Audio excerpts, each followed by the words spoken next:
Protests erupt nationwide as the White House's immigration enforcement efforts continue, and we learn more about a deadly ICE-involved shooting in Minneapolis. Meanwhile, in Maryland, we're also pushing for answers about a separate ICE-involved shooting in Glen Burnie weeks ago.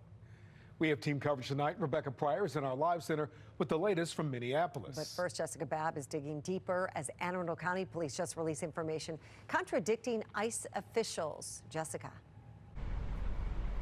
Yeah, that's right. So initially, ICE identified two men who they say were a driver and a passenger in a vehicle that allegedly tried to run ICE agents over. However, we've now learned that one of those individuals was already in ICE custody.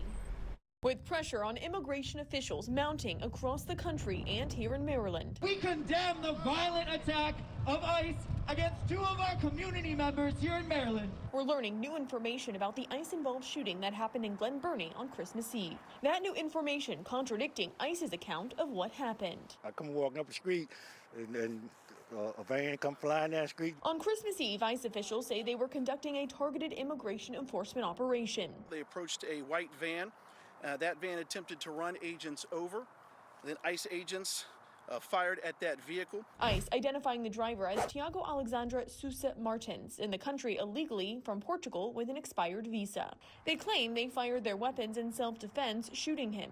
ICE also said a second individual, Solomon Antonio Serrano Esquivel, from El Salvador, was in the passenger seat and was also injured when the van wrecked. ICE said both were expected to recover. But early on, during a briefing at the scene the day of the shooting, Arundel County police said there was another individual outside of that vehicle that sustained minor injuries and also went to an area hospital. After pushing for answers, Arundel County police are now saying while one person was shot operating a vehicle, they say the other person who was hurt was already in ICE custody in a separate ICE vehicle. Friday, I followed up with ICE asking for their response to this contradicting information. I also asked why the information about the individual already in custody wasn't previously disclosed. Are both men currently in custody or have they been released? Are they facing charges?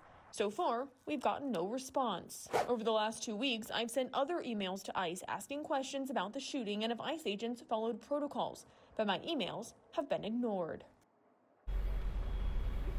And actually, just a few minutes ago, a spokesperson from DHS did respond to my emails for the first time in a few weeks. They sent me an almost identical statement as to the statement they previously sent out when this incident happened, but they changed just a few details. One of them saying that the man from El Salvador was in the ICE vehicle that was rammed, and they also said he was now in custody. And of course, we'll continue to follow up on this story.